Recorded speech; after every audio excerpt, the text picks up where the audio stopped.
ചെയ്യും. മേയർ കൂടി ഇങ്ങോട്ടേക്ക് എത്തിയിട്ടുണ്ട്. ആനയുടെ ചെവിയിൽ നിന്നൊക്കെ ചോര വന്ന പാടുകൾ, തൊട്ടടുത്തുള്ള വീടിന്റെ മതിലുമേ ചോരയുടെ പാടുകൾ, ഇതെല്ലാം നമുക്ക് കാണാൻ സാധിക്കും. ജനങ്ങൾ തിങ്ങിപ്പാർക്കുന്ന ഏരിയ ആയതുകൊണ്ട് ജനങ്ങൾ ആകെ ആശങ്കയിലായിരുന്നു. ഇപ്പോൾ ഏകദേശം സ്ഥിതിഗതികൾ നിയന്ത്രണത്തിലാണ്. ആന ഇപ്പോൾ ശാന്തനായി നിൽക്കുന്നുണ്ട്. വരുന്ന വഴിയുള്ള നാശനഷ്ടങ്ങളൊക്കെ കണ്ടിരുന്നോ?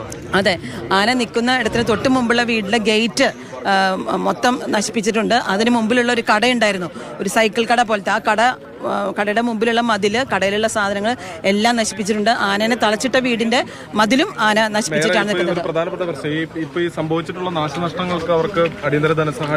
അതെ, ഇത് അടിയന്തരമായി ഞങ്ങൾ ഈ വിഷയത്തിൽ ഇടപെട്ടത് എന്താ വേണ്ടതെന്ന് വെച്ചിട്ടുണ്ടെങ്കിൽ എല്ലാവരുമായി ആലോചിച്ച് അതിന്റെ നടപടികളുമായി മുന്നോട്ട് പോകും. ഏതായാലും ജില്ലാ ഭരണകൂടത്തിനെ അറിയിച്ചിട്ടുണ്ട്.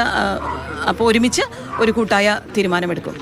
അതായത് ഈ നാശനഷ്ടങ്ങൾ ഉൾപ്പെടെയുള്ളവ വിലയിരുത്തേണ്ടതുണ്ട്. എന്താണ് സംഭവിച്ചിരിക്കുന്നത്, എത്രത്തോളം നാശനഷ്ടമുണ്ട് എന്നുൾപ്പെടെയുള്ള കാര്യങ്ങളിലൊക്കെ തന്നെ കൂടുതൽ നോക്കേണ്ടതുണ്ട്. എന്തായാലും അക്കാര്യങ്ങളിലൊക്കെ തന്നെ കൂടുതൽ വിലയിരുത്തലുകളാണ് ആവശ്യമുള്ളത്. എന്തായാലും നിലവിലത്തെ സാഹചര്യത്തിൽ സ്ഥിതി ആശങ്കാജനകമല്ല എന്നുള്ളതാണ് ആശ്വാസകരമായ കാര്യം.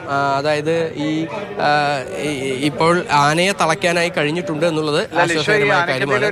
മറ്റ് വൈദ്യസഹായം തേടേണ്ട സാഹചര്യമുണ്ടോ? ആനയുടെ ആ മുറിവുകളൊക്കെ വെച്ച് എന്തെങ്കിലും ഗുരുതരമായ പ്രശ്നമുണ്ടോ? ദിവിഷ അക്കാര്യങ്ങളിലൊക്കെ തന്നെ ഒന്ന് വിലയിരുത്തൽ നടത്തേണ്ടതുണ്ട്. അത് പരിശോധിക്കണം. ആ പരിശോധിച്ച ശേഷം മാത്രമേ അക്കാര്യങ്ങളിലൊക്കെ തന്നെ വ്യക്തത വരികയുള്ളൂ. എന്തായാലും അതൊക്കെ തന്നെ നോക്കാനായി വനം വകുപ്പിൻ്റെയും അതുപോലെ തന്നെ മറ്റ് ഈ എലിഫന്റ് സ്ക്വാഡിലുള്ളവരും ഡോക്ടർമാരും ഒക്കെ തന്നെ എന്തായാലും എത്തും. അതിനുശേഷമായിരിക്കും ആനയെ ഇവിടെ നിന്ന് മാറ്റുന്ന കാര്യങ്ങൾ ഉൾപ്പെടെയുള്ള എന്തായാലും നടക്കുക.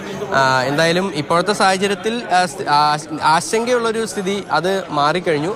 അത് മാറിയതിന് ശേഷം ഇനിയിപ്പോൾ ആനയെ ഇവിടെ നിന്ന് കൊണ്ടുപോകണം എന്നുള്ളതാണ് അടുത്ത ഒരു ഘട്ടം എന്ന് പറയുന്നത്.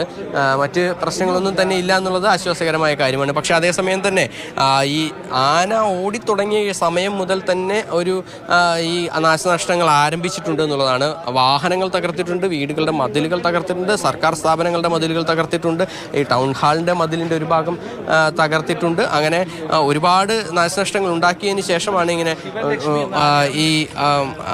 ഈ എന്തായാലും ഇവിടെ എത്തിയത് ആന.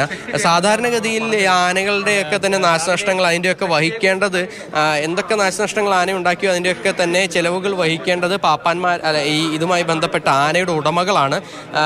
അതായത് നാട്ടാന പരിപാലന ചട്ടത്തിലെ ഏറ്റവും പ്രധാനപ്പെട്ട ഒരു ക്ലോസ് കൂടിയാണത്. അതായത് ഈ നാട്ടാന ഇടഞ്ഞ് എന്തെങ്കിലും നാശനഷ്ടങ്ങൾ ഉണ്ടാക്കുകയാണെങ്കിൽ അതിൻ്റെയൊക്കെ തന്നെ ഈ നാശനഷ്ടങ്ങൾ പരിഹരിക്കേണ്ടത് ആനയുടെ ഉടമകളാണ് എന്നുള്ളതാണ് നാട്ടാന പരിപാലന ചട്ടത്തിൽ പറഞ്ഞിരിക്കുന്നു എന്നുള്ളതാണ് ഞാൻ മനസ്സിലാക്കുന്നത്. അപ്പോൾ അങ്ങനെയുള്ള കാര്യങ്ങളൊക്കെ തന്നെ ഇനിയും വിലയിരുത്തേണ്ടതുണ്ട്. എന്തായാലും അക്കാര്യങ്ങളിലൊക്കെ തന്നെ തുടർന്നുള്ള സമയങ്ങളിലായിരിക്കും ഒരു നടപടി ഉണ്ടാവുക. നിലവിലത്തെ സാഹചര്യത്തിൽ ആനയെ തളച്ചിട്ടുണ്ട് എന്നുള്ളത് ആശ്വാസകരമാണോ? അതേ ഒരു സ്വകാര്യ വ്യക്തിയുടെയാണോ കൊല്ലത്തെ?